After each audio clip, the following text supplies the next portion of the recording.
माँ जब मुझसे पूछेगी कि भाई तुम राम के अनन्य भक्त हो कि नहीं हो, तो और कोई गुप्त बात बताओ अपने प्रभु का, तो मैं क्या बताऊंगा?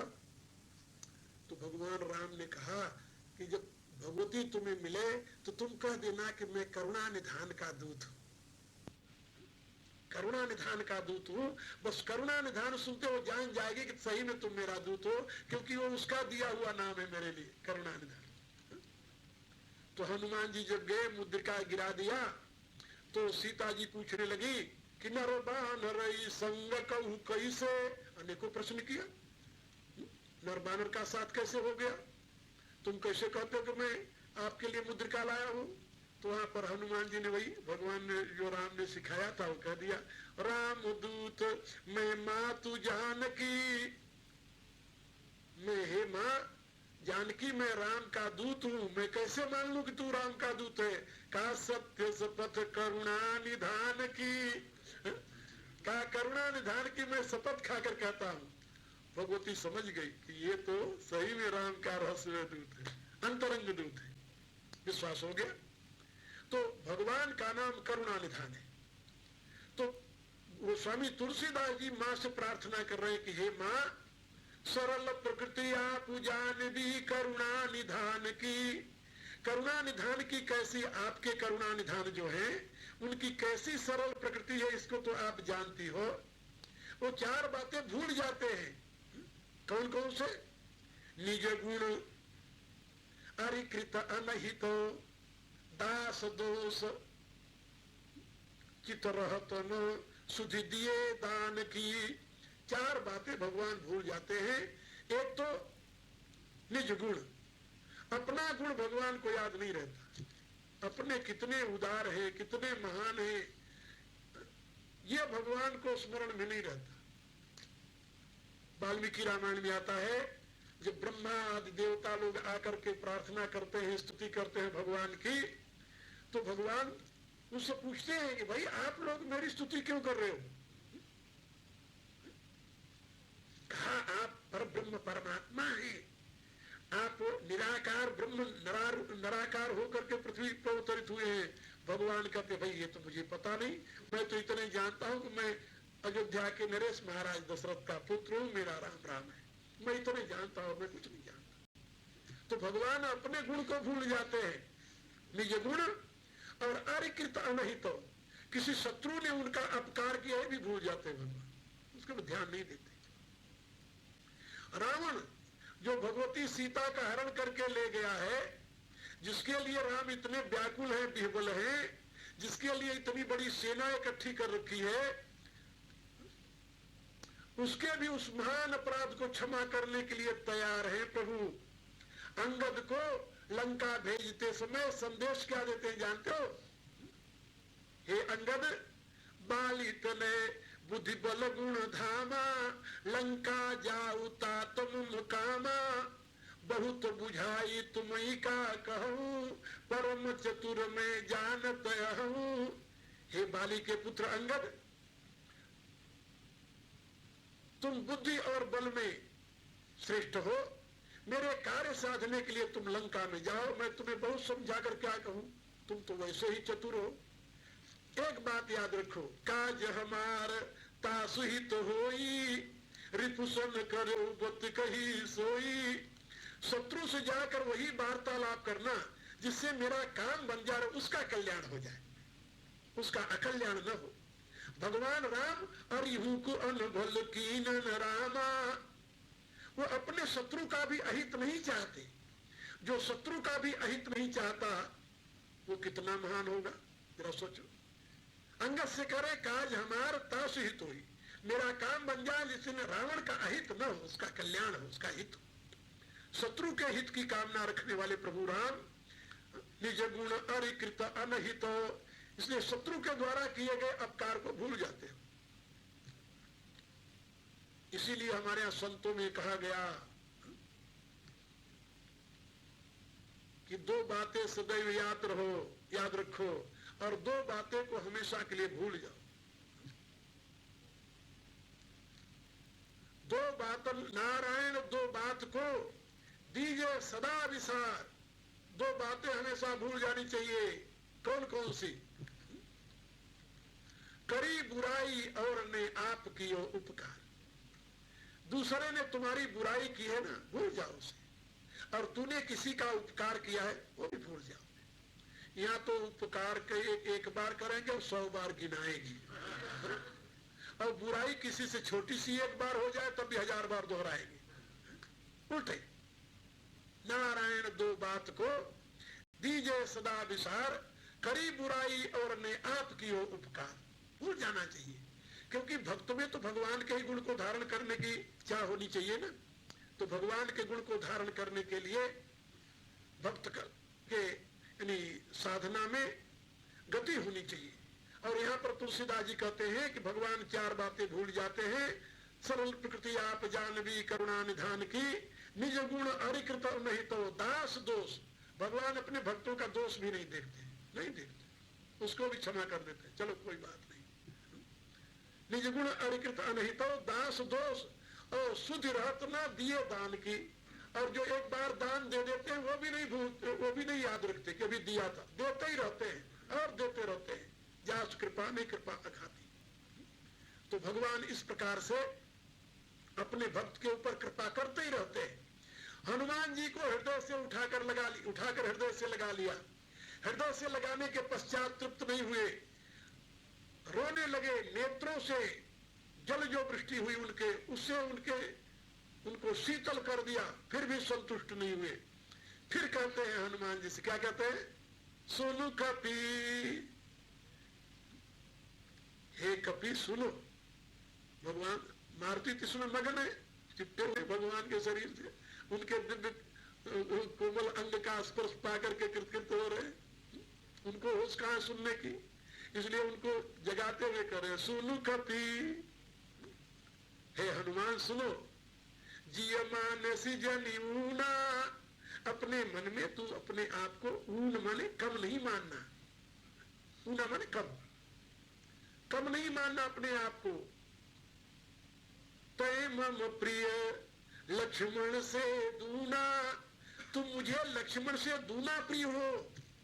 अपने आप को ऊना नहीं मानना, कम नहीं मानना। बहुत बड़ी बात कर दी भगवान। सुनु कपिजिय मानसी जनी ऊना, तय मम प्रिय लक्ष्मण ते दूना। हे कपि, अपने मन में ऊना मत मानना, तुम मुझे लक्ष्मण से दूना प्रिय है। ऐसा कहा। हनुमान जी अपने आप को संभाल रहे हैं। जब ये सुना कि मैं लक्ष्मण से दूना प्रिय हूं भगवान को, तो हनुमान जी तो मगन हो गए। लेकिन आप जरा सोचो, लक्ष्मण जी की क्या गति हुई होगी। बड़े आश्चर्य की बात है। एक भाई जो जन्म से साथ लगा हुआ, जन्म से 12 हिते निज हित पति जानी, लक्ष्मण राम चरण रति मानी। बच्चेपन से अपना हितु और पति मानकर जो भाई चरणों की सेवा में लगा हुआ है, और जिसने राज्य सुख का त्याग करके उस बड़े भाई के पीछे जंगल का राह पकड़ लिया, जंगल की राह पकड़ ली, वनवासी वेश धारण कर लिया, जिसको लगभग 13 वर्ष से ज्यादा हो गए हैं, 13 वर्ष से भी ज्यादा हो गए थे, 13.5 वर्ष लगभग, 13.5 वर्ष से जो उस वन घूम रहा है भाई के पीछे पीछे छाया की तरह, ऐसे भाई को उससे तुलना करते हुए, किससे? जो अभी मिला है, अभी आया है, जो अभी मिला है, अभी आया है, उससे तुलना करते हुए कहते हैं सुनु कपिजिय मानसी जनी ऊना, तय मम प्रिय लक्ष्मण ते दूना। हे कपि, तुम अपने मन में न्यूनता न मानना, कमी नहीं मानना, तुम मुझे लक्ष्मण से दूना प्रिय है। ये कह देना प्रभु का अपने आप में कोई महान रहस्य का उद्घाटन करता है। क्या रहस्य भाई? कहे तो कल बताएं, समय आज पूरा हो गया, ये कल बताया जाएगा आप लोगों को। कल का कार्यक्रम यही है, आप लोगों को पता है परसों सोम भूर्भुवः स्वः तत्सवितुर्वरेण्यं भर्गो देवस्य धीमहि धियो यो नः प्रचोदयात् सर्वे भवन्तु सुखिनः सर्वे सन्तु निरामयाः सर्वे भद्राणि पश्यन्तु मा कश्चित् दुःखभाग् भवेत्। ॐ पूर्णमदः पूर्णमिदं पूर्णात् पूर्णमुदच्यते पूर्णस्य पूर्णमादाय पूर्णमेवावशिष्यते। ॐ शान्तिः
स्वः तत्सवितुर्वरेण्यं भर्गो देवस्य धीमहि धियो यो नः।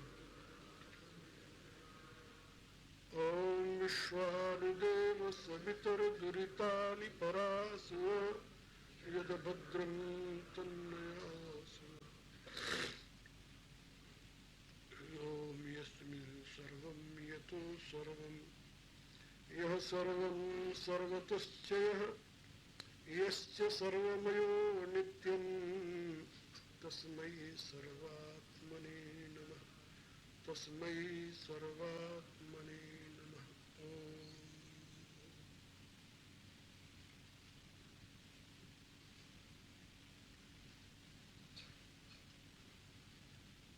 परावर रूप में उपस्थित मेरी प्रिय आत्मा, करुणा निधान भगवान श्री राम की करुणा आप सभी के लिए सदैव कल्याणकारिणी हो, यह मेरी आंतरिक शुभकामना।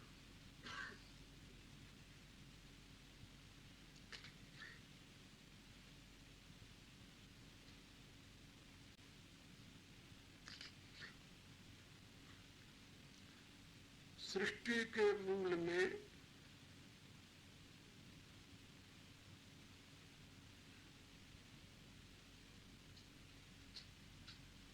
सत, रज और तम, ये तीनों गुण परमात्मा के प्रकाश में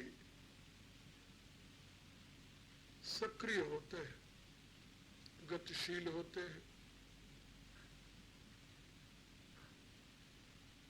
प्रधानता सतो गुण की होती है, इसलिए सर्वप्रथम उस गुणात्मिका प्रकृति में गति होने से एक विशाल, इतना विशाल जिसकी आप कल्पना नहीं कर सकते, प्रकाश पुंज प्रकट होता है। प्रकाश पुंज, उस प्रकाश पुंज को वेद में हिरण्यगर्भ कहा, शिव पुराण में उसे ज्योतिर्लिंग कहा, और अनेक उसके नाम दिए गए।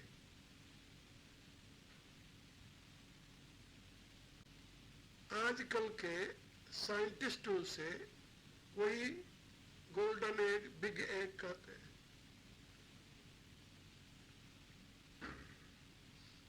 और वह विशाल जो अंड था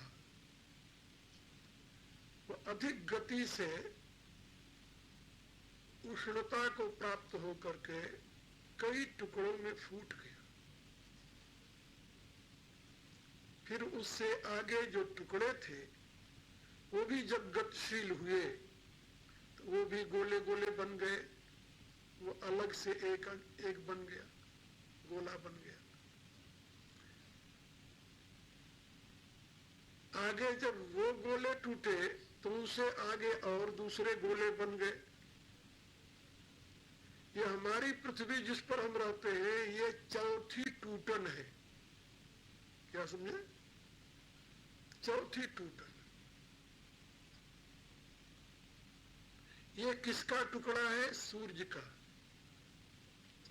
सूर्य किसका टुकड़ा है? परमेष्ठी का। परमेष्ठी किसका टुकड़ा है? स्वयंभू का। और स्वयंभू जो है वो पहला प्रकृति से प्रकट हुआ हिरण्यगर्भ कहा जाता है। तो प्रकृति से प्रकट हुआ हिरण्यगर्भ स्वयंभू, और स्वयंभू से फिर पारमेष्ठी, पारमेष्ठी से फिर आदित्य सूर्य, और आदित्य से फिर ये पृथ्वी। ये चौथा, चौथी टूटन ऐसे समझ लो। लेकिन मूल तत्व जो कारण रूप में स्थित था या है, उसमें कोई अंतर नहीं आया। वो उसी क्रम से अभिव्यक्त होता रहा, प्रकट होता रहा पृथ्वी तक भी। और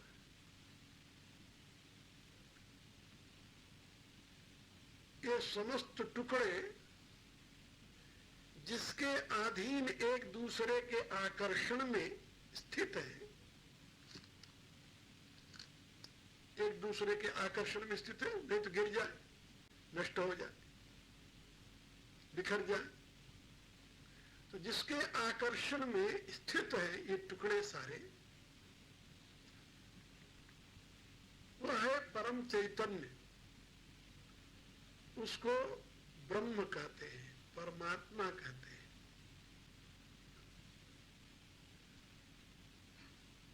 और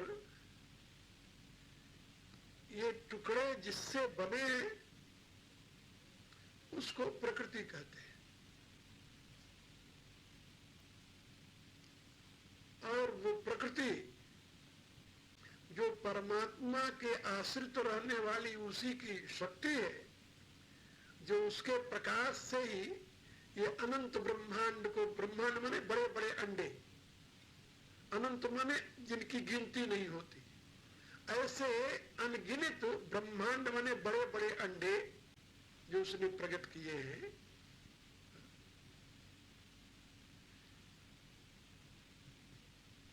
ये सब उसका वैभव मात्र है, विलास मात्र है। और जैसे ये बड़े बड़े आकृति वाले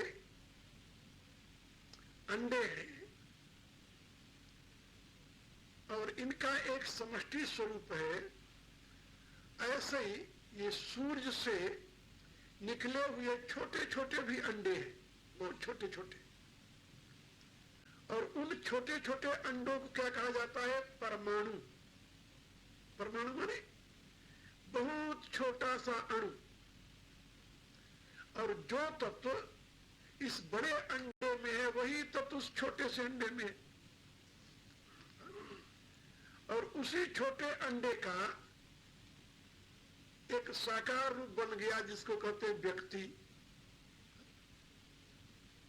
अब परम अणु तो जो हो गई वो बुद्धि हो गई, और वो जब चेतन से प्रकाशित हुई तो व्यक्ति बन गया। हर एक व्यक्ति की यही कहानी है। जितने यहाँ रूप देख रहे हो सबकी यही कहानी है।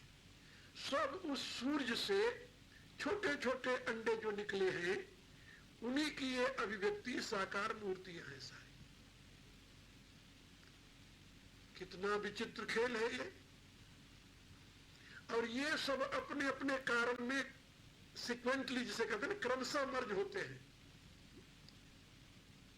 क्रमशः इस पृथ्वी पर जितने जीव हैं ये सब सूर्य से पैदा हुए, इसलिए सब सूर्य में मर्ज होंगे, सूर्य में लीन हो जाएंगे प्रलय काल में। ये पृथ्वी को भी सूर्य अपने आप में आत्मसात कर लेगा। पृथ्वी जल में और जल अग्नि में, नहीं अग्नि माने सूर्य में, ये सब उसी में लीन हो जाएगा। फिर सूर्य अपने कारण में लीन हो जाएगा।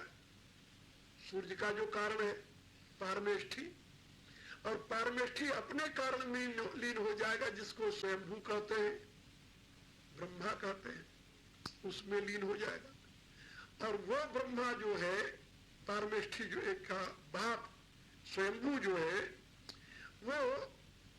वो भी अपने उस कारण में अव्यक्त में लीन हो जाएगा, लेकिन इतने जल्दी नहीं, इतने जल्दी नहीं। बहुत अनंत सृष्टि है इसकी। भारतीय ऋषियों ने बड़ी खोज की और उन्होंने सबका समय बता दिया। चतुर्युग सहस्राणी, ये 4 युग उन्होंने काल को बांट दिया 4 भागों में। 4 युग जब 1000 बार बीतेगा तब उस स्वयंभू का एक दिन होगा, एक दिन। चारों युग कितनी बार बीतेगा? 1000 बार। एक युग की लंबाई चौड़ाई 4,32,000 वर्ष का कलयुग, और इसका दूना 8,64,000 वर्ष का द्वापर, इसका तिगुना 12,96,000 वर्ष का त्रेता, और उसका चौगुना 17,28,000 वर्ष का सतयुग। इतने 1000 वर्ष जब बीतेंगे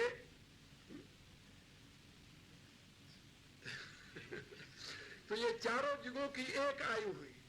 और ऐसे चारों युग जब 1000 बार, हे भगवान रेश गिनो 1000 बार जब बीतेंगे तब होगा ब्रह्मा का एक दिन, और उतनी बड़ी ब्रह्मा की रात्रि होगी। ये गीता 8वें अध्याय में भगवान ने कहा है। उतनी बड़ी ब्रह्मा की रात्रि होगी, और उस रात्रि और दिन से ब्रह्मा के यानी वर्ष पूरा होता है, वर्ष होता है 365 दिन का। और उस दिन से जो वर्ष पूरा होता है ना, उस वर्ष से ब्रह्मा की 100 वर्ष की आयु है। अब जब 100 वर्ष पूरा होगा तब ब्रह्मा डिजोल्व हो जाएगा, यानी अपने कारण में लीन हो जाएगा। किसमें? अव्यक्त प्रकृति में। चेतन चेतन और प्रकृति प्रकृति। अब वो अपन कितनी बार तब जन्मेंगे और मरेंगे है कोई कल्पना? नहीं। अब उस ब्रह्मा का भी जो बाप है और उसकी जो मां है, जो उस बिग एक को पैदा किया, ऐसे एक ब्रह्मा नहीं है। वेद में बताया गया कि ऐसे असंख्य ब्रह्मा है, एक स्वयंभू नहीं है, असंख्य स्वयंभू है जिनकी गणना नहीं की जा सकती। क्योंकि प्रकृति में जब गति होती है तो एक अंडा नहीं पैदा होता, उसमें पता नहीं कितने अनगिनत अंडे पैदा हो जाते हैं। इसलिए अनंत ब्रह्मांडों की जननी है वो, उद्भव स्थित संहार कारणिम क्लेशहारिणीम सर्वश्रेयस्करीम सीताम नतो हम राम वल्लभा।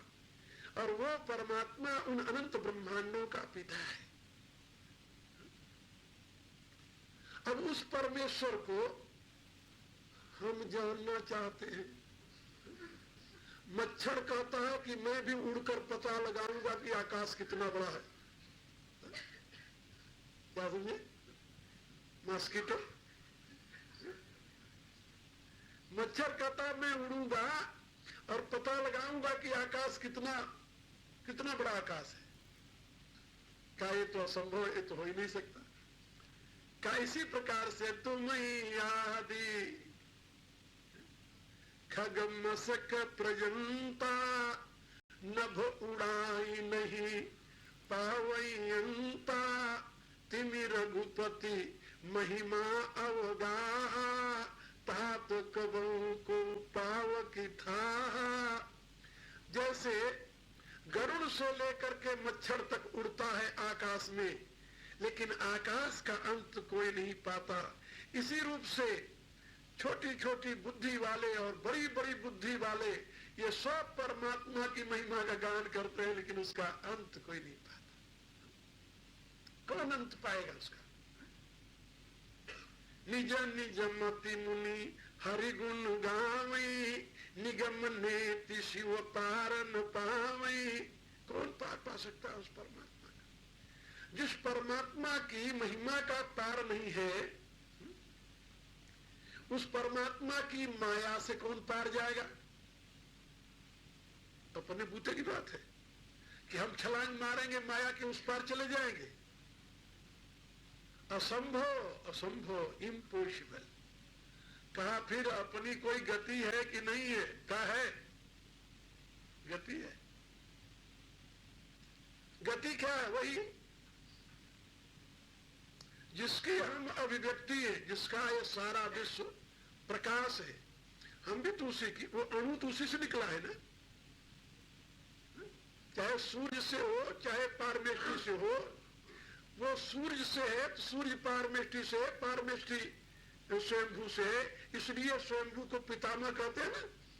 हाँ, पितामह, ब्रह्मा पितामह कहे जाते हैं,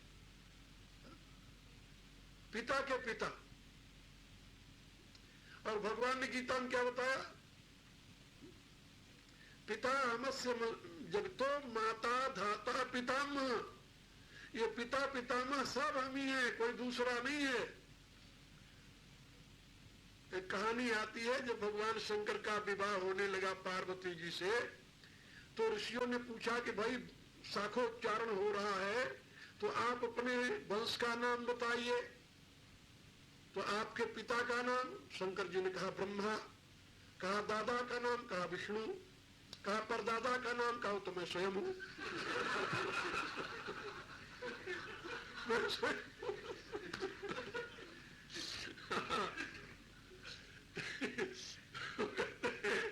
इसका सिवा कोई नहीं है, मेरे कहने का प्राय। और उसकी एक छोटी सी रे, एक छोटी सी किरण, एक छोटा सा परमाणु इस रूप में भी है उसी का। उसी का होने के नाते यदि वो अपने आप को परमाणु पने की सीमा से मुक्त कर दे, फिर तो वो अनंत है। वो ये तो वेद कहता है सच अनंत्याय कल्पते। वेद का बड़ा सुंदर संदेश है। बालाग्र स्वतभागस्य स्वतधा कल्पितस्य च भागो जीव सविज्ञेय सचानंत्याय कल्पते। कहा जीव का स्वरूप क्या है महाराज? का बाल के नोक का 1000 भाग किया जाए, एक बाल के नोक का 10,000वां हिस्सा कितना सूक्ष्म होगा? का हो ही नहीं सकता। कहा यदि हो जाए, कल्पना कर लो, बाल के अग्रभाग को 100 टुकड़े करे और एक टुकड़े को फिर 100 टुकड़े करे। बालाग्र स्वत भाग से सुधा कल्पित भागो जीव, वो जो सूक्ष्मतम स्वरूप बनेगा ना, वो जीव है। लेकिन उसमें सचा अनंताय कल्पते, उसमें अनंत होने की क्षमता नहीं थी। जब तक वो अपने को अलग देख रहा है तब तो इतना बड़ा है, और जब अपने आप को उधर देख ले तो अनंत है, अनंत है। तभी तो योगी कहता है यो असो असो पुरुषो सोऽस्मि।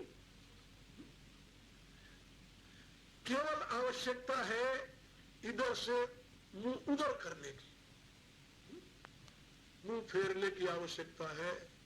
लेकिन क्या करें, मुंह फिरता नहीं, कोशिश करके हार जाते हैं लोग। मुंह फिरना इतना सरल नहीं है। इसलिए ये परमेश्वर की इच्छा पर ही निर्भर है। प्रभु करुणा कर दे तो ऐसी बुद्धि बन जाए कि प्रभु की तरफ मुंह फिर जाए। नहीं तो हनुमान जी के शब्दों में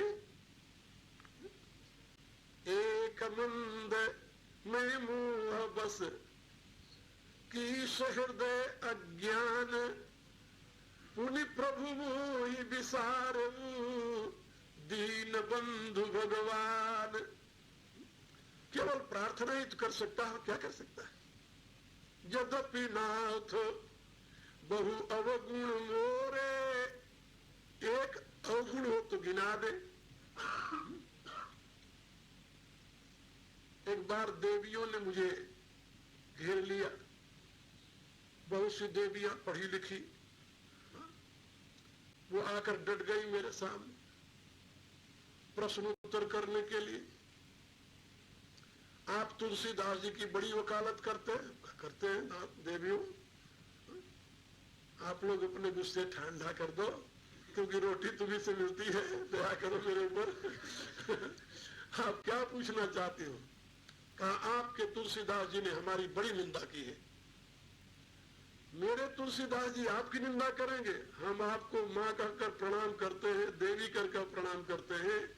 तुलसीदास जी ने अपनी रामायण के प्रारंभ में सबसे पहले आपको ही तो प्रणाम किया है। वंदे वाणी फिर विनायक हो,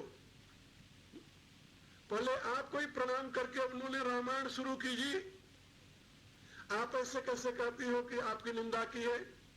कहा उन्होंने स्त्रियों के लिए लिखा है, नारी स्वभाव सत्य कवि कहीं, अब गुण 8 सदा उर रही। नारियों के स्वभाव को कवि लोग सत्य कहते हैं, उनमें 8 अवगुण हमेशा रहते हैं। हम कहा फिर कहा पुरुषों के लिए क्यों नहीं लिखा? हम कहा देवियों तुम्हारे अवगुण इन अंगुलियों पर गिने जाते हैं, 1 2 3 4 5 6 7 8 8 ही है ना। पुरुषों के लिए उन्होंने क्या कहा? पढ़ा है कभी रामायण में? क्या कहा? पुरुषों के लिए कहा अवगुण सिंधु। अवगुण सिंधु मंदमति कामी। पुरुषों के लिए तो बताया वो अवगुण के समुद्र है, यदि उनकी सीमा हो तब तो गिनकर बताते हैं ना कितने अवगुण है पुरुष में। समुद्र को कौन मापता है? देवियों क्षमा करो, तुलसीदास जी तुम्हारी महिमा गाते हैं। इसलिए मैं आप लोगों को बता रहा था कि यही बात हनुमान जी भगवान से कह रहे हैं, यद्यपि नाथ बहु अवगुण मोरे, एक अवगुण हो तो गिना दे, अनंत अवगुण है। लेकिन इन अवगुणों के नाते सेवक प्रभु ही परई जनि भोरे। लेकिन इन अवगुणों के नाते यदि प्रभु अपने सेवक को भुला दे, फिर तो सेवक का कहीं ठिकाना नहीं रहेगा। और ये अवगुण सेवक में कहां से आ गए? कहा ये भी महाराज आपकी देन है, ये हमारी देन नहीं है, हमारे प्रयत्न का परिणाम नहीं है। ये अवगुण जो आए हैं जीव में, ये भी आपकी देन है। नाथ जीव तो माया मोहा, आपकी माया ने ही मोहित करके जीवों में अनंत अवगुण पैदा कर दिए। जितने अवगुण हैं, कहने का अभिप्राय ये सब माया के हैं। यथार्थ जीव में कोई अवगुण नहीं है। जीव तो अनुराग सो निज रूप जो, जगते विलक्षण देखिए, संतोष समशीतल सदादम देहवंतन लेखिए, निर्मल निरामे एक रस कहीं हरस शोकन व्यापही, त्रैलोक्य पावन सो सदा जाकी दशा ऐसी भई।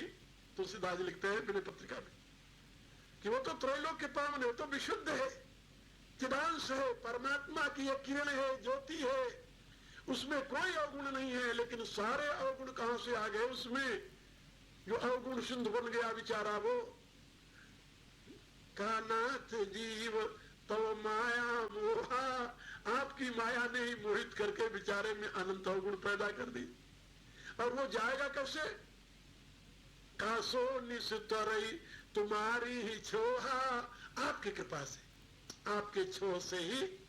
छो तो आप लोग जानते होंगे, हमारे अवधि का शब्द है छो। तो हर छो बना रहे भैया, बस इसी में हमारे कल्याण बा, हमारे यहाँ बोलचाल में कहते हैं। तो छो माने कृपा। आपकी छो से, आपकी कृपा से ही इस जीव का निस्तार हो सकता है प्रभु, और कोई दूसरा उपाय नहीं। भला उस जीव में क्या शक्ति है कि आपकी माया को पार कर जाए? सो निस्तरई तुम्हारी ही छोहा, तापर में रघुबीर दुहाई। और उन जीवों में मैं अपनी बात कहता हूं प्रभु, तापर में रघुबीर दुहाई, नहीं जानू कछ भजन उपाई। का एक ही रास्ता है जिससे जीव माया से मुक्त हो सकता है। कहा क्या? कहा भजन। भजन मन क्रम वचन छाणी चतुराई, भजत कृपा करी ही रघुराई। मन से, वचन से, कर्म से चतुरता त्याग करके यदि भजन किया जाए तो भगवान की कृपा का भाजन जीव बन जाता है। हनुमान जी कहते हैं प्रभु भजन करने से जीव आपकी कृपा का भाजन बनता है। मैंने भी सुना है, लेकिन मैं तो आपकी दुहाई देकर कहता हूं कि मेरे को तो कोई भजन का उपाय नहीं आता, भजन की विधि ही नहीं आती। भजन की विधि आवे तो भजन करूं। पर में रघुबीर दुहाई, नहीं जानू कछु भजन उपाई। भजन का उपाय नहीं आता। अब जब तक कोई भजन का उपाय न बतावे तब तक भजन कैसे किया जाए?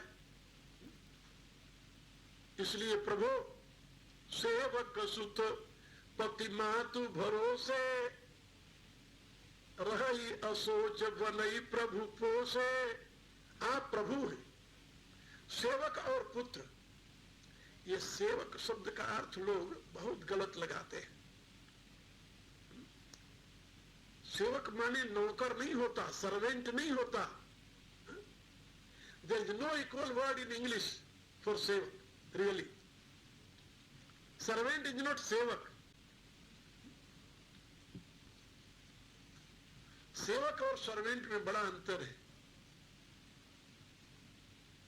सेवक सुत पति मातु भरोसे, इसलिए तुलसीदास जी ने सेवक की डेफिनेशन यह कर दी।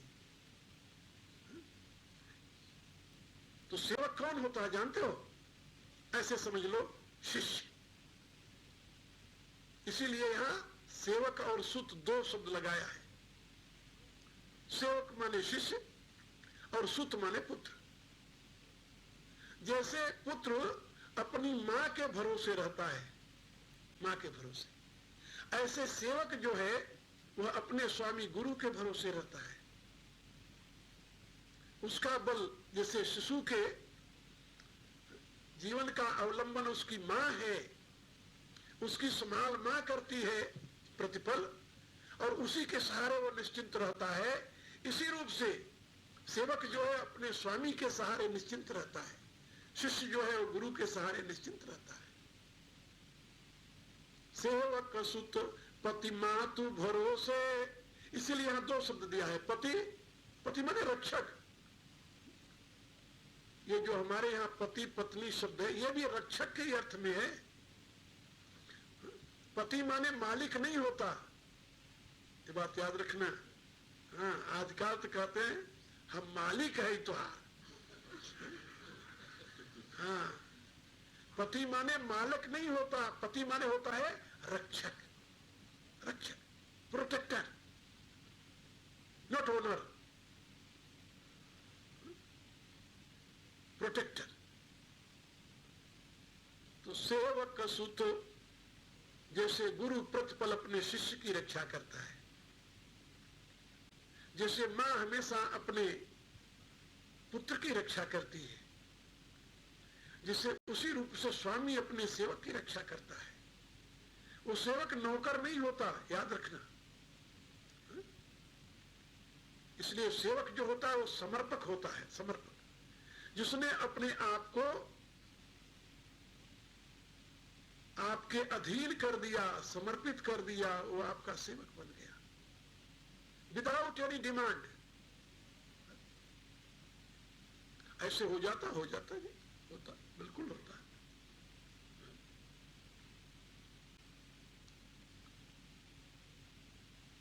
बिल्कुल होता है ऐसा। और इसमें सबसे बड़ा उदाहरण मेरा जीवन है।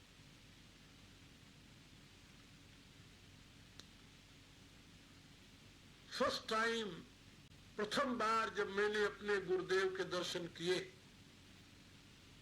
18 साल का था, और अखाड़े से कुश्ती करके आ रहा था।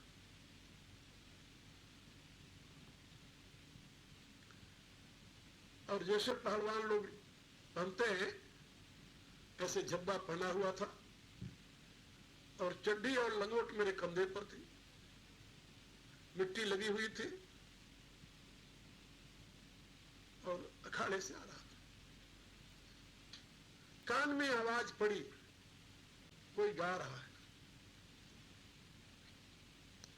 रास्ता बदल कर उधर घूम गया, क्या पता था कौन गा रहा है। आवाज पड़ते जब उधर घूमा तो देखा तो बहुत से आदमी घेरे वहां खड़े थे, और एक यानी अब उस समय की स्थिति बता रहा हूं, एक पागल हाथ में पत्थर लिए और मस्ती में गा रहा था, चिथड़ा लपेटे शरीर पर। लोग उसे देख रहे थे, पागल है। लेकिन जब मैं पहुंचा वहां और उन महापुरुष के दर्शन किए तो दुनिया भूल गई, मेरी दुनिया भूल गई। उसके बाद मुझे याद नहीं रहा कि दुनिया में और भी कोई मेरा है कि नहीं, और केवल उस महापुरुष के हम चरण देखते रहे। और 1-2 घंटे नहीं, लगातार 6 घंटे सब चले गए। वो तो गाए, एक भजन गाया, गाकर मौन हो गए।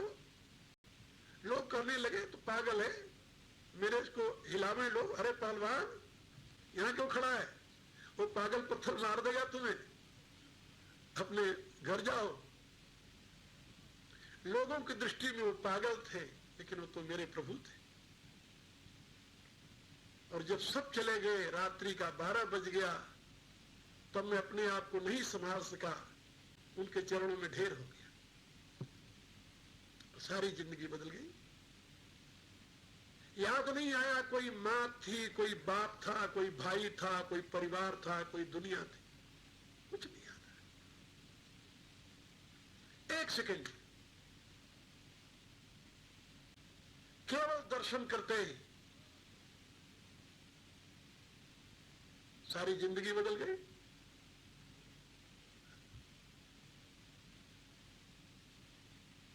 कहां हमारे घर वाले, गांव वाले ये सोचते थे कि ये हमारे यानी इस एरिया का माना हुआ पहलवान बनेगा, क्योंकि हमारे ऐसा रिवाज है। और कहां दुनिया उलट गई। मेरे पिताजी को किसी ज्योतिषी ने बताया था कि तुम्हारे एक छोटा लड़का है, वो इतना महान विद्वान बनेगा कि दुनिया के लोग उसे ईश्वर की विभूति समझकर पूजेंगे।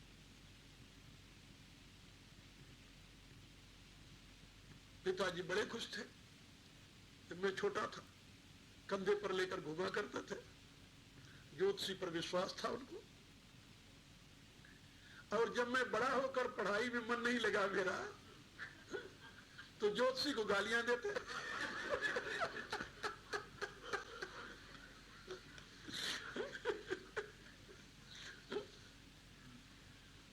ज्योतिषी को गालियां देते, कहते देखो ज्योतिषी कह रहा था, कहता था उस दिन मेरे को कि ये तुम्हारे पूर्वजों के चिन्हों पर चलेगा, उनका नाम रोशन करेगा, जैसे वो महान विद्वान थे वैसे महान विद्वान बनेगा, 7 समुद्र पार जाएगा, दुनिया इसकी पूजा करेगी। और ये बहर का पैदा हुआ हमारे यहाँ।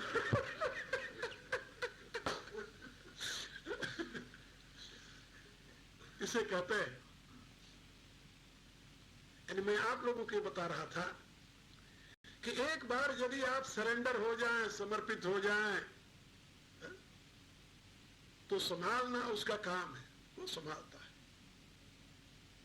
संभाला। मेरा जीवन, इसलिए मैं कहता हूं कि शास्त्रों में जो लिखा हुआ है वो तो लिखा हुआ है, लेकिन मैंने उस शास्त्र के लिखे हुए को जीवन में जिया है। मेरा जीवन प्रमाण है। सेवक सुत पति मातु भरोसे, रही असोच बनई प्रभु पोसे। सेवक और सुत, ये दोनों पति और माता के भरोसे निशंक रहते हैं। असोचे माने निशंक, सोच रहे, निर्द्वंद, निर्भय। हनुमान जी कहते हैं प्रभु इनका तो पालन करने से ही बनता है। रही असोच बनई प्रभु पोसे। प्रभु किसे कहते हैं? कर्तुम अकर्तुम अन्यथा कर्तुम समर्थ स प्रभु, जो अनहोनी को होनी कर दे, होनी को अनहोनी कर दे।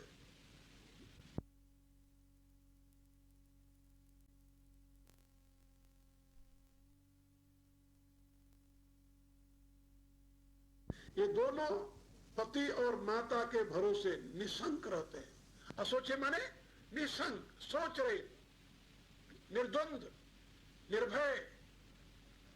हनुमान जी कहते हैं प्रभु इनका तो पालन करने से ही बनता है। रही असोच बनई प्रभु पोसे। प्रभु किसे कहते हैं? कर्तुम अकर्तुम अन्यथा कर्तुम समर्थ स प्रभु, जो अनहोनी को होनी कर दे, होनी को अनहोनी कर दे, वो प्रभु है। तो ऐसे प्रभु को तो अपने सेवक और सुत को संभालने में ही बनता है प्रभु। उनकी उपेक्षा करने से काम नहीं बनता। आप मेरी उपेक्षा क्यों कर रहे हैं? हनुमान जी तो चरणों में पड़े हैं ना, और देख रहे भगवान उठावे, लेकिन अभी तक भगवान उठाए नहीं। कल बताया था ना, भगवान क्यों नहीं उठाए? इसलिए कि हनुमान जी अपने असली स्वरूप में नहीं है, नकली रूप बनाए हैं, बटू का रूप धारण करके भगवान के सामने पड़े हुए हैं। लेकिन जब इतना कहा, अस कही परे चरण अकुलाई, तो निज तनु प्रगट प्रीति उर छाई। इतना कहकर के जब प्रभु के चरणों में गिर गए तो उनका असली रूप प्रकट हो गया और प्रेम से उनका हृदय भर आया। तब रघुपति जब निज तनु प्रगट, तब रघुपति उठाई उर लावा। तो तुरंत प्रभु तो प्रतीक्षा में थे। कल मैंने बताया था, ये मेरा अपना अनुभव है कि ईश्वर प्रतीक्षा करता रहता है। केवल एक कदम उसकी तरफ चलने की जरूरत है, वो 1000 कदम चलकर तुम्हें उठा लेगा।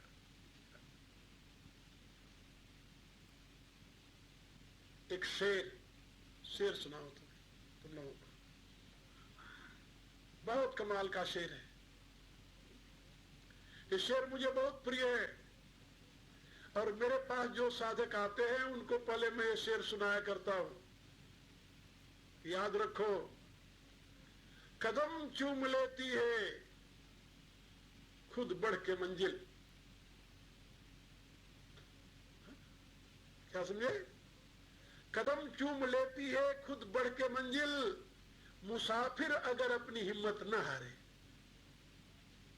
यदि मुसाफिर हिम्मत न हारे तो मंजिल जो है, लक्ष्य जो है, वो आगे आकर के उसके पांव को चूम लेता है। और यदि मुसाफिर हिम्मत हार जाए तो दुनिया वाले क्या कहेंगे? अरे हम चलब जब यह रास्ते पर तो और कैसे चली, दुनिया कैसे रही। वो टिटहरी की तरह यही सोचते हैं कि यदि हमारा पांव ऊपर नहीं होगा तो आकाश गिर जाएगा, तो कौन रोकेगा उसे? यही सोचते रहते हैं। आकाश गिरे तो क्या रोके के, इसलिए पांव पर किए सोए रहते। अहंकार। हम नहीं रहेंगे, दुनिया ही नहीं रहेगी। हमारे पालने से दुनिया पल रही है, हमारे रहने से दुनिया है। एक उदाहरण महात्मा दिया करते थे कि एक कुत्ता था, तो बैलगाड़ी के नीचे नीचे चलता था। बैलगाड़ी के किसान का कुत्ता था। किसान जब सामान लाद कर बैलगाड़ी पर चले तो नीचे नीचे उसके गाड़ी के कुत्ता चले, तो गाड़ी के नीचे नीचे चले तो एक बार कुत्तों ने घेर लिया उसे, और कुत्तों ने घेर लिया तो बैलगाड़ी के नीचे था। कुत्ते क्या करें, बाहर से भूखने लगे, कहने लगे बैलगाड़ी से बाहर आ जा, बैलगाड़ी से बाहर आ जा। वो कहने लगा कि मैं इतना मूर्ख नहीं हूं, यदि मैं बैलगाड़ी से बाहर आऊंगा तो चलेगी कैसे? मेरे स्वामी की गाड़ी है, इसको मैं ढकेल के ले जा रहा हूं, यदि मैं बाहर आ जाऊंगा तो चलेगी कैसे? यही हालत जीव की है। वो सोचता मैं नहीं रहूंगा तो संसार ही नहीं चलेगा, लेकिन ऐसी बात नहीं है मेरे दोस्तों। तुम जब नहीं थे तब भी दुनिया थी, हो सकता है इससे अच्छी रही हो, और तुम नहीं रहोगे तब भी ये दुनिया रहेगी। तुम्हारे होने न होने से कोई अंतर नहीं पड़ता, कोई अंतर नहीं पड़ता। तुम लोग जानते हो ना, जिसके विषय में तुम सोचते हो कि ये नहीं रहेगा तो मेरा जीवन नहीं रहेगा, और उसके न रहने पर भी तुम जीते रहते हो और हंसते हो, खेलते हो, खाते हो, पीते हो, सब कुछ करते हो। जीवन जीता है कि नहीं? इसलिए किसी का होना या न होना इस दुनिया में कोई अंतर नहीं पड़ता। आवश्यकता है तुम्हें अपने प्रभु की शरण में स्वयं को समर्पित करने की, और प्रभु के होकर के जियो तो फिर क्या पूछना। अस कही परेऊ चरण अकुलाई, निज तनु प्रगट प्रीति उर छाई, और फिर तब रघुपति उठाई उरलावा। प्रभु तो प्रतीक्षा कर रहे हैं तुम्हारी, एक कदम उनकी तरफ चल को तो देखो। भगवान ने तुरंत उठा करके हृदय से लगा लिया हनुमान जी को, और लगाया ही नहीं, इतनी देर से जो हनुमान जी भगवान से अपनी हृदय की व्यथा कह रहे थे, जो उनके हृदय में ताप था, वो निज लोचन जल सींच जुड़ावा, अपने नेत्रों के जल से उन्हें तर कर दिया, शीतल कर दिया, ठंडा कर दिया। जुड़ावा माने जानते हो ना, जुड़ाएगे, जुड़ाएगे माने ठंडा होगी, तो जुड़ाए दिए माने ठंडा कह दिए, तर कर दिए भगवान। निज लोचन जल सींच जुड़ा, और कैसे जुड़ाया, ठंडा कर दिया अपने नेत्रों के जल से। भगवान इतने दयालु हैं। जीव कपट हो करके प्रभु की तरफ बढ़े, तुरंत प्रभु उसे हृदय से लगा लेते हैं, विलंब नहीं करते, बिल्कुल विलंब नहीं करते। मेरा अपना अनुभव है, फिर कहूंगा कि प्रभु के यहां देर नहीं है, देर तुम्हारी तरफ से है। एक बार प्रभु के होकर के तो देखो कितना आनंद आता है। फिर ये दुनिया तुम्हें नरक नहीं दिखाई देगी, दुनिया आनंद का abode, abode of ecstasy, abode of blissfulness. This world will be abode of ecstasy. ये संसार तुम्हारे लिए आनंद का केंद्र बन जाएगा। प्रभु को समर्पित होते ही प्रभु तुम्हें हृदय से लगाकर अपना लेंगे। अब यहां तक तो हुई कथा, अब आगे सुनिए। भगवान अपने नेत्रों से भिगोकर तर कर दिया हनुमान जी को, लेकिन अभी संतुष्टि नहीं हुई। फिर कहते हैं, सुनु कपिजिय मानसी जनिऊना। हे कपि, तुम अपने जी में ऊन नहीं मानना, कम नहीं मानना, अपने को न्यून नहीं मानना। तय मम प्रिय लक्ष्मण से दूना, तुम मुझे लक्ष्मण से दूना प्रिय हो, दूना प्रिय हो। दूना कैसे प्रिय है भाई लक्ष्मण से? तो आगे प्रभु ने स्वयं कहा, समदर्शी मोहि कह सबको, सेवक प्रिय अनन्य गति सो। लोग मुझे समदर्शी कहते हैं कि परमात्मा समदर्शी है, लेकिन इन लोगों की ये बात सही नहीं, सही नहीं। क्यों सही नहीं है? प्रभु कहते हैं कि वैसे तो मैं समदर्शी हूं, समोहम सर्वभूतेषु न मे द्वेषो अस्ति न प्रिय। मैं संपूर्ण प्राणियों के प्रति समभाव रखता हूं, किसी से न तो मैं द्वेष करता हूं न तो किसी को ज्यादा प्यार करता हूं। लेकिन ये भजंती तु माम भक्त्या, किंतु जो भक्ति भाव से युक्त होकर के मेरा ही चिंतन, मेरा ही सुमिरन, मेरे ही सेवा में निरत रहते हैं, मयि तेषु च अपि अहम, ते मयि तेषु च अपि अहम, वो मेरे हैं और मैं उनका हूं। इसी बात को तुलसीदास जी, गीता का ये श्लोक है, इसी बात को तुलसीदास जी यहां लिख रहे हैं कि भगवान कह रहे हैं समदर्शी मोहि कह सब लोग सेवक प्रिय, समुदर्शी मोहि कह सब को सेवक प्रिय अनन्य गति सो। हनुमान सब मुझे समदर्शी कहते हैं, लेकिन मुझे सेवक अत्यंत प्रिय है। कौन सा सेवक? कहा जो अनन्य गति वाला है। कहा कौन सी अनन्यता? कासो अनन्य जाकी असी मति न टरे हनुमंत, मैं सेवक सचराचर रूप स्वामी भगवंत। ऐसी अनन्यता जिसकी ऐसी दृढ़मति है, विचलित नहीं होती कि मैं सेवक हूं और ये चराचर मेरे स्वामी का स्वरूप है। ऐसी अनन्यता से जो चराचर में अपने प्रभु का ही दर्शन करता है, ऐसा अनन्य सेवक जिसकी दृष्टि में अन्य का अस्तित्व ही नहीं है, ऐसा अनन्य सेवक मुझे प्रिय है। कल मैंने एक प्रश्न उठाया था कि क्या लक्ष्मण सही में सेवक नहीं है क्या? क्या वो प्रभु के अनन्य भक्त नहीं क्या? यदि है तो फिर भगवान ने क्यों कह दिया कि तय मम प्रिय लक्ष्मण से दूना? कहा भगवान ने ठीक कहा है। भगवान को जो अनन्य भक्ति प्रिय है, लक्ष्मण में वो अनन्य भक्ति नहीं है। वो अनन्य भक्ति नहीं है। अनन्य भक्ति के दो भेद हैं। दो भेद हैं। कौन कौन से? एक तो अन्याश्रयाणाम त्यागो अनन्यता, अन्य आश्रयों का त्याग करके केवल प्रभु का ही आश्रय ले ले, इसको अनन्यता कहते हैं, नारद जी कहते हैं। और दूसरा है न अन्य अनन्य, जिसकी दृष्टि में अब दूसरा कोई है ही नहीं, दूसरे का अस्तित्व ही नहीं है, केवल एक परमात्मा की विभूति है, स्वरूप में प्रकाशित हो रही है। स्वरूप में परमात्मा को देखना ये दूसरी अनन्यता है।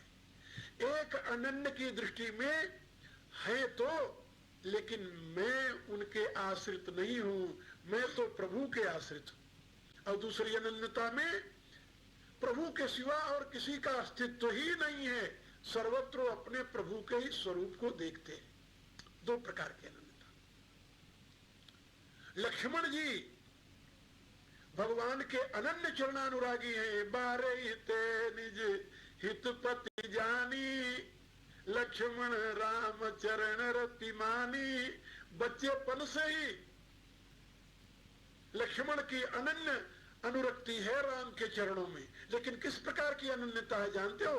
वो पहली श्रेणी की अनन्यता, जिसमें अन्य आश्रयाणाम त्यागो अनन्यता। अन्य सारे आश्रय हैं लेकिन उनका त्याग कर दिया है। बन जाते समय जब भगवान राम कहते हैं कि हे लक्ष्मण, तुम्हें पता है भरत भवन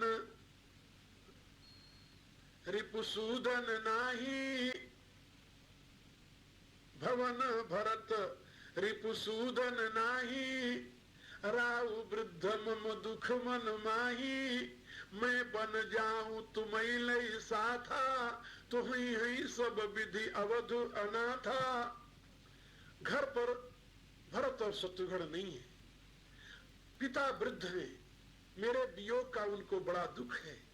यदि तुम भी मेरे साथ चलोगे, मैं तुम्हें साथ ले जाऊंगा तो अयोध्या अनाथ हो जाएगी, इसका कोई रक्षक ही नहीं रहेगा। इसलिए रहु करऊ सब कर परितोषु, न तरु तातो होई हई बड़ दोषु। इसलिए तुम अयोध्या में रहकर सबकी संभाल करो, नहीं तो बड़ा अपराध लगेगा। जा सुराज प्रिय प्रजा दुखारी, सो नृप अवसी नरक अधिकारी। जिसके राज्य में प्रजा दुखी होती है वह राजा नरक का अधिकारी होता है। और हम ऐसे पुत्रों को रहते हुए मेरे बाप जो राजा हैं इस अयोध्या के, वो नरक के अधिकारी बने, ये हमारे लिए शोभा नहीं देता। लक्ष्मण को समझाया। लक्ष्मण ने साफ कहा, क्या कहा? गुरु पितु मातु न जानऊ काऊ, कहूं स्वभाव नाथ पति आऊ। हे नाथ, विश्वास कीजिए, न तो मैं गुरु को जानता हूं, न मैं पिता को जानता हूं, न मैं माता को जानता हूं। चलो, गुरु को नहीं जानते भले न जानो, पिता को भी नहीं जानते भले न जानो। पिता को तो कोई नहीं जानता अपने, कोई जानता है क्या? कोई नहीं जानता। कौन जानता है? माँ जानती। माँ ने बता दिया कि ये तेरे पिताजी हैं, हमने मान लिया कि मेरे पिताजी हैं। चलो ये बात हो गई, लेकिन माँ को भी नहीं जानते तुम, ये कैसे हो गया? बिना माँ के दुनिया में कोई पैदा ही नहीं हुआ। ईसाई लोग कहते हैं कि क्राइस्ट का कोई बाप नहीं, लेकिन ये नहीं कहते कि उसकी कोई माँ नहीं है। कहते माँ तो है मेरी, बाप नहीं है कोई। बाप तो परमात्मा है, तो परमात्मा तो सबका बाप है। लेकिन बिना माँ के कोई कैसे हो सकता है? तो तुम माँ को कैसे नहीं जानते? लक्ष्मण जी कहते हैं आप विश्वास कीजिए, मैं जानता ही नहीं किसी को। कहा फिर तुम कैसे पैदा हो गए? कहा मोरे सबई एक तुम स्वामी, आप ही मेरी माँ हो, आप ही मेरे पिता हो, आप ही मेरे गुरु हो प्रभु, मैं तो यही जानता। भगवान ने कहा बहुत अच्छा भाई। अब भगवान ने सोचा कि जरा मैं परीक्षा लेकर देखूं कि सही में माँ को जानता है कि नहीं।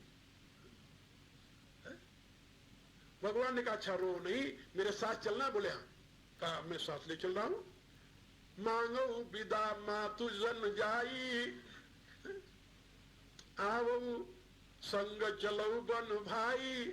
जाओ तुम अपनी माँ से विदा मांग करके आओ, अभी मैं तुम्हें अपने साथ ले चल रहा हूं। लक्ष्मण जी दौड़ पड़े। कहां गए? माँ के यहां। माता कौशल्या ने अनेकों बार रटा रखा था। क्या रटाया था? तात तुम्हारे मातु देही, पिता राम सब भांति स्नेही। ये समझा रखा था कि माँ तुम्हारी सीता है और बाप तुम्हारे राम है। सत्य तो यही है, प्रकृति माँ है और पुरुष परमेश्वर जो पिता है। सभी जीवों की यही स्थिति है, तो लक्ष्मण की भी यही स्थिति है। लक्ष्मण भी तो जीव है।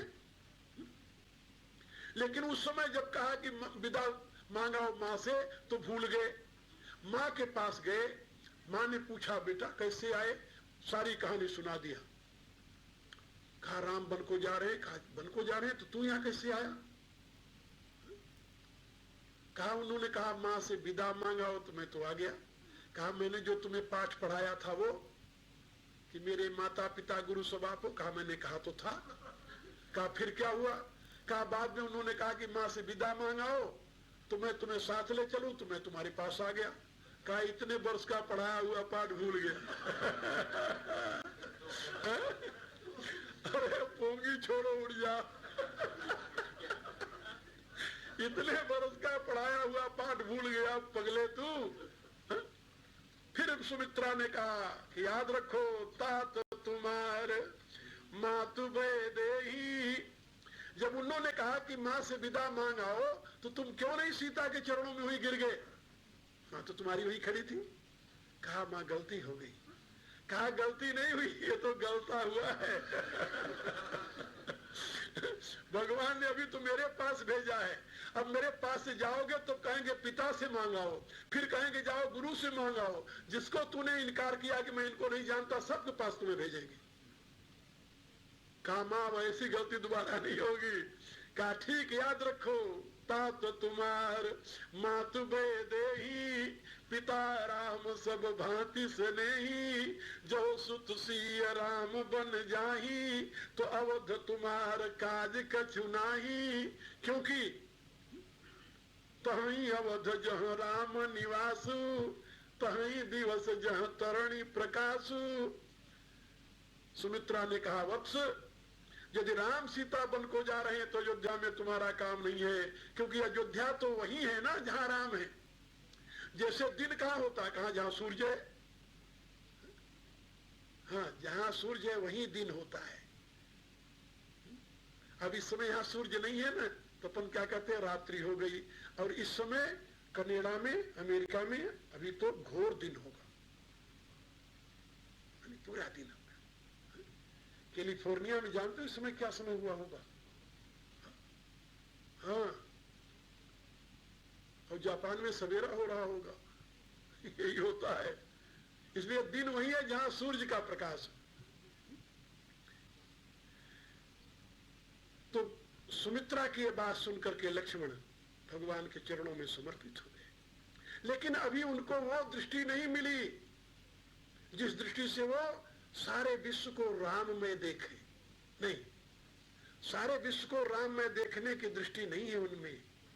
फिर वो राम को ही राम मानते हैं, विश्व को राम की मूर्ति नहीं मानते। इसलिए उनको कहीं दूसरी जगह राम दिखाई नहीं देते। देवता लोग कह रहे हैं कि भरत हृदय सिय राम निवासु। बृहस्पति जी कह रहे हैं कि भरत के हृदय में तो सदा सीताराम विराजमान रहते हैं। देवताओं से सरस्वती कह रही, देवी सरस्वती देवी कह रही है।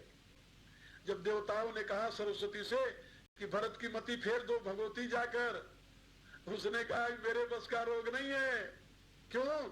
कहा भरत हृदय सिय राम निवासु, तह कीर्ति मीर जहाँ तरणी प्रकाशु। कहा जहां पर सूर्य का प्रकाश हो वहां अंधेरा कैसे हो सकता है? भरत के हृदय में सदैव श्री सीताराम विराजमान है, भला वहां मेरी माया क्या करेगी? वहां माया का बस नहीं चलेगा। तो जिसके हृदय में सदैव सीताराम विराजमान है, उनके हृदय में भी लक्ष्मण ने नहीं देखा कि वहां सीताराम विराजमान है। भरत को आने को सुनकर के क्या कहा? कुटिलक बंधु कुअवसरता की, जानी राम बनवास एकाकी, कोटि प्रकार कल्पि कुटिलाई, आए दल बटोरी दो भाई। लड़ने के लिए तैयार हो गए। हाँ, भरत से, भरत को मैं मार दूंगा। हे भगवान रे, भरत कौन है जानते हो?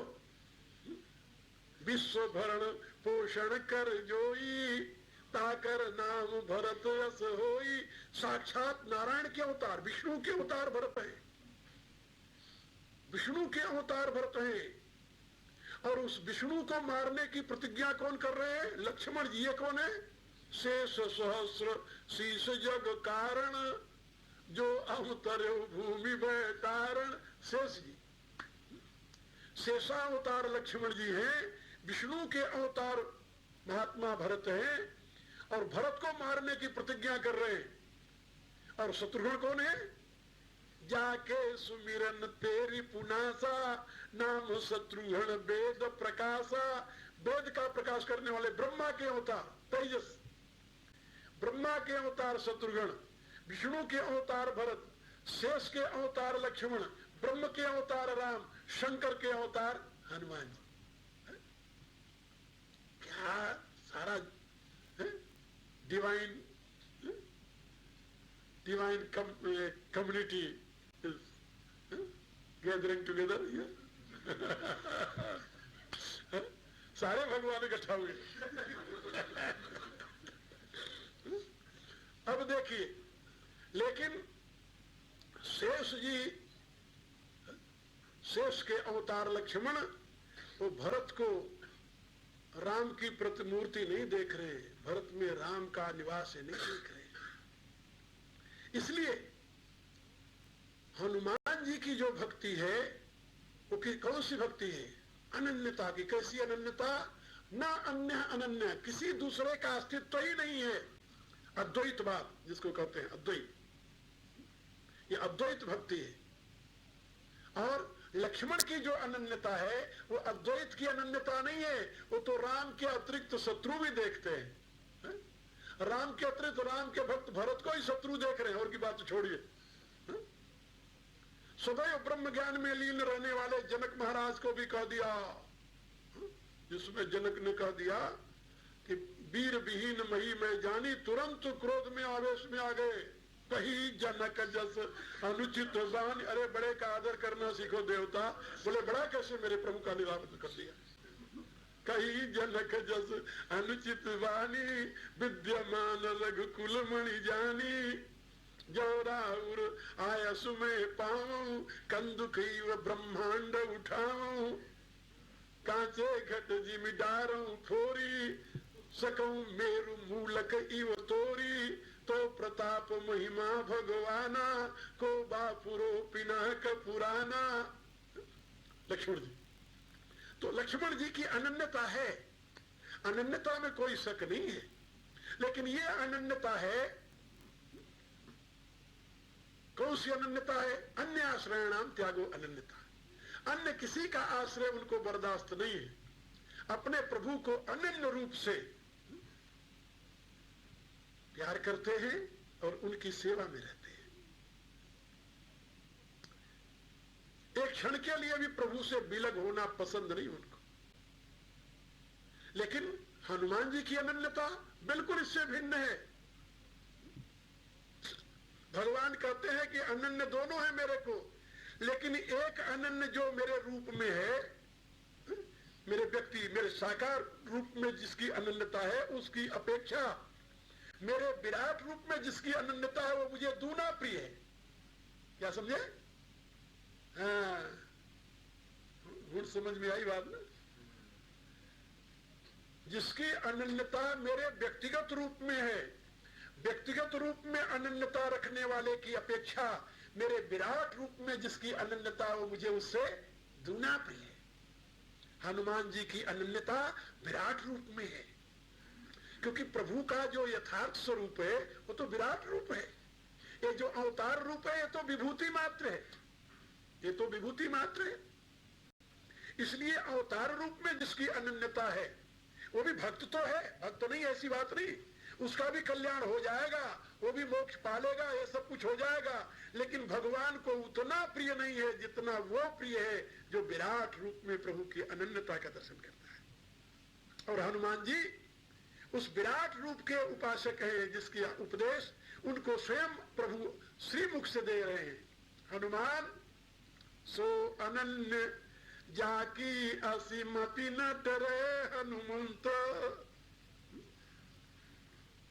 कहा इसका कहा प्रमाण मिला कि हनुमान जी सर्वत्र प्रभु का रूप देखते हैं? कहा राम के सामने आकर बता दिया। को तुम तीन देव को नर नारायण की तुम दो, जग कारण तारण भवई भंजन धरणी भार, की तुम अखिल भुवन पति लीन मनुज अवतार। कहा इतना ही नहीं, जब हनुमान जी लंका में जाते हैं, लंका में, तो वहां रावण में भी अपने प्रभु की विभूति देखते हैं। रावण जब पूछता है कह लंकेश कवन तय कीसा, कहीं के बल घाले सी बन खीसा, कह धो श्रवण सुने सी नहीं मोही, देखूं अति असंक सठ तोही, मारे निश्चर कहीं अपराधा, कहू सठ तो ही न प्राण कई बाधा। हनुमान जी ने क्या कहा? हनुमान जी ने उसका उत्तर अंगद की तरह नहीं दिया। अंगद के साथ जो वार्तालाप है वो और ढंग की है। रावण पूछता है कह दस कंध कौन तय बंदर। अंगद क्या उत्तर देते जानते हो? मैं रघुबीर दूस दस कंधर। कहा बंदर का जवाब 10 कंधर, ईंट का जवाब पत्थर। लेकिन हनुमान जी क्या कहते हैं? हनुमान जी कहते हैं कि जाके बल लवलेश ते तुम जीते चराचर झारी, तासु दूत में जाकी हरियाणी प्रिय नारी। संबोधन कैसे करते जानते हो? सबके देह परम प्रिय स्वामी, मारई मोही कुमार गामी। यह शब्द की रचना देखिए, भगवान राम से क्या, पदगामी कवन हेतु विचरऊ बन स्वामी। और रावण से क्या कह रहे हैं? वही गामी और स्वामी। सबके देह परम प्रिय स्वामी, मारई मोही कुमार गामी। स्वामी मैंने कोई अन्याय नहीं किया है। फिर आगे क्या कहते हैं? खायो फल प्रभु लागी भूखा। अपने प्रभु की विभूति देख रहे रावण में। रावण भी प्रभु का ही अंग है। इस विराट विश्व का एक अंग वो भी है, विराट पुरुष का रावण। अब एक शंका और हो गई। फिर राक्षसों को वध क्यों किया उन्होंने? इसका बड़ा सुंदर समाधान किया है भगवान मारुति ने स्वयं। हनुमान जी ने स्वयं इसका समाधान किया है।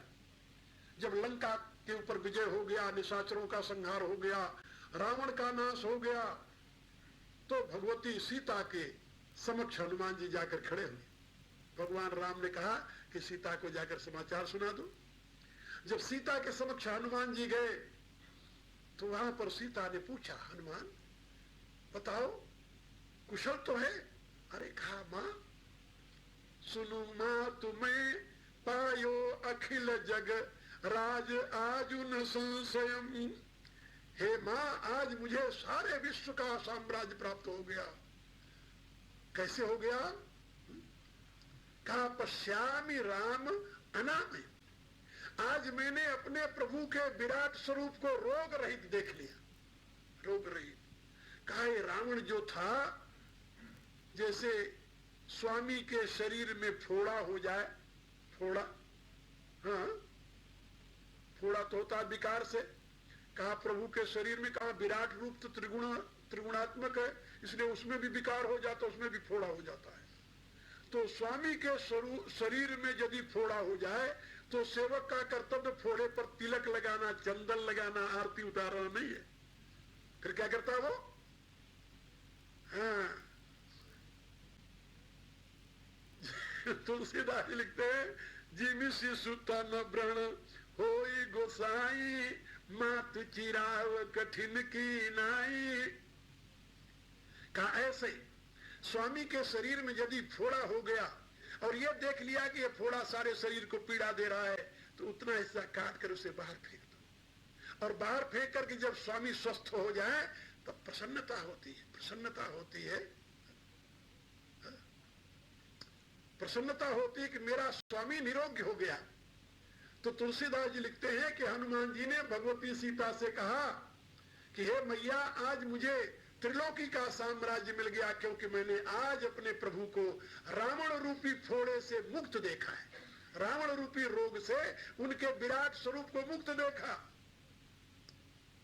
पूरे शरीर पर, पूरे ब्रह्मांड में, पूरे विराट रूप में राम राज्य की प्रतिष्ठा हो गई।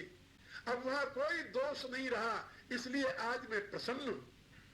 सुन मां तुम्हें पायो अखिल जग राज आज उन संशय, लंका कांड में हम लोग पढ़ सकते हैं। इसलिए मेरे कहने का पता है कि भगवान मारुति के उपास्य जो हैं वो विराट प्रभु श्री राम है। इसीलिए जब राम जाने लगे साकेत को और उनके साथ सारी अयोध्या जाने लगी, तो हनुमान जी से पूछा कि तुम क्या चाहते हो? अरे कहा प्रभु सबको ले जाओ। कहा तुम? कहा मैं तो यही विश्राम करूंगा जब तक एक व्यक्ति भी राम कहने वाला होगा, इसी संसार में रहकर आपके दिव्य गुणों का आनंद लूंगा। आपका विराट रूप है, आपकी विभूति है, आपकी गोद में हूं, आपसे दूर कहां हूं। यह है यथार्थ दृष्टि, और इसी दृष्टि का प्रचार ब्रह्म ऋषि मिशन कर रहा है, क्योंकि भगवान मारुति उसके आदर्श है, उन्हीं का दिखाया हुआ ये मार्ग है, उन्हीं का ये सिद्धांत है। इसलिए ब्रह्म ऋषि मिशन जो है उसी प्रभु के विराट स्वरूप की आराधना करने के लिए मनुष्य को प्रेरित करता है। जो भक्ति करते हैं अपने आप को एक रूप में बांध रखे हैं, उनसे भी कहता है कि तुम उतने प्रिय प्रभु के नहीं हो सकते जितने कि विराट के उपासक हो सकते हैं। इसलिए तुम विराट की उपासना करो।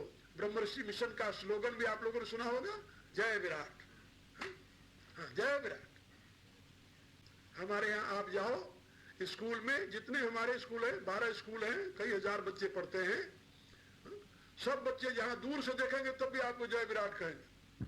जय विराट, विराट की जय। हम विराट के उपासक हैं, विराट ही मेरे आराध्य, विराट ही प्रभु का यथार्थ स्वरूप है। और प्रभु स्वयं विराट रूप में प्रकट हुए हैं।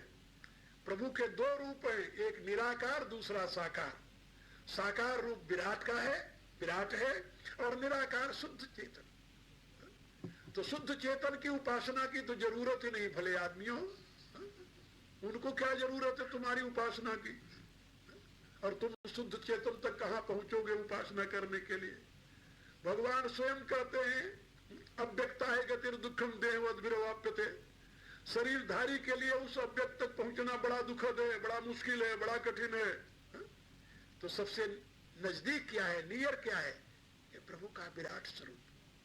इसलिए स्वकर्मणा तमभ्यर्च सिंधि मिंदति मानवा, ये भगवान का गीता में जो कथन है वही हनुमान जी का आदर्श है। और उसी का प्रचार ब्रह्मर्षि मिशन करता है। कल मेरे से कोई पूछ रहा था कि ब्रह्मर्षि मिशन जन्मवादी या कर्मवादी है। हमने कहा ब्रह्मर्षि मिशन न जन्मवादी है न कर्मवादी है, तो ब्रह्मवादी है। ब्रह्मवादी, स्वयं ब्रह्मवादी न। और ब्रह्म माने ये विराट का स्वरूप, ये ब्रह्म है। तस्मात् एतद् ब्रह्म नामा रूपम अन्नम च जायते। ये ब्रह्म ऋषि मिशन है। ब्रह्म विज्ञान को दुनिया में प्रकाशित करने वाला मिशन है। ब्रह्म विद्या का उपदेश देने वाला मिशन है। ये ब्रह्म तत्व की प्रतिष्ठा करने वाला मिशन है। इसकी भ्रांति में मत रहो तुम।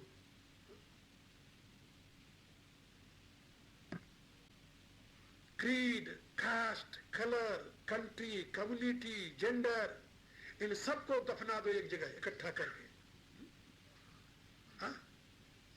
मनुष्य को मनुष्य समझो और मनुष्यता को प्यार करते हुए सबको हृदय लगाने के लिए तैयार। और सब परमात्मा की अभिव्यक्ति है, इसलिए सबको हृदय में, सबके हृदय में विराजित उस परमात्मा को नमन करो और सबके साथ प्रेम, बोध और सेवा का व्यवहार करो।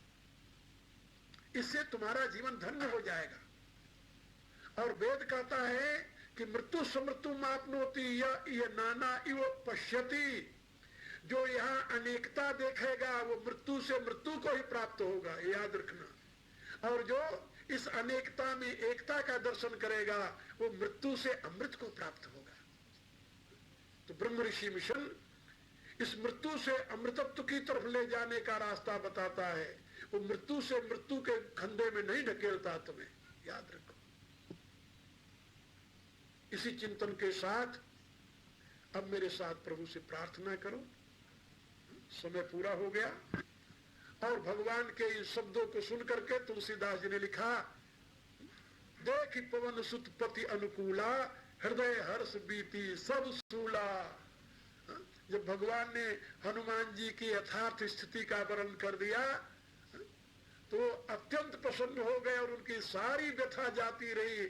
ऐसे तुम लोग भी सारी व्यथा से मुक्त होकर के बीती सब सूला, सारे सूलों से मुक्त होकर के अपने प्रभु के अनन्य भक्त बनो और प्रार्थना करो। ओम भूर्भुवः स्वः तत्सवितुर्वरेण्यं भर्गो देवस्य धीमहि धियो यो नः प्रचोदयात्। सर्वे भवन्तु सुखिनः, सर्वे सन्तु निरामयाः, सर्वे भद्राणि पश्यन्तु, मा कश्चित् दुःखभाग् भवेत्। ओम पूर्णमदः पूर्णमिदं पूर्णात् पूर्णमुदच्यते पूर्णस्य पूर्णमादाय पूर्णमेवावशिष्यते। ओम शांति शांति शांति।